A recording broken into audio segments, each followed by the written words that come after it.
mysterious. I don't know. I was trying to think of a better segue, but I'll just ask about Buckethead instead. Because he lists you as one of your, he has listed you as one of like his influences. And then as I'm like researching, going back and watching your videos and with you in the costumes, like if you could talk about like, was he inspired by the playings and the costumes? And did you ever remember what he sent you in that love letter that apparently he sent you as a young Bucket? Young Bucket.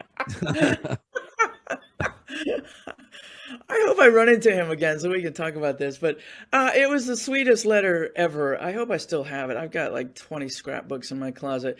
But he listed the reasons that we would make a good couple. Right, that's I what it had was.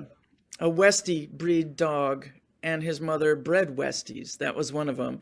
And obviously, we would both play guitar, and there's 5 or 6 things that would make sense that we would be a couple, but that did not happen. I think he was 16 at the time, and he had sent me. He did kind of a spoof on a guitar instruction video, and he sent me that with the bucket on his head, and who knew he would go on to record and get millions of fans. What do you think about, I guess, Buckethead in general? Because I didn't know about him until he joined Guns N' Roses, and I'm a forever fan. I thankfully got to see him at least play once live because I know he doesn't always tour. He played BB King's Blues Club in New York City before it closed down, and Hmm. I'm just like I'm in awe of his playing and the gimmick and the passing out the toys and the nunchucks. So I guess what did you like? Is there a way to describe Buckethead for those who don't? I mean, people who listen to this podcast know who he is, but Yeah.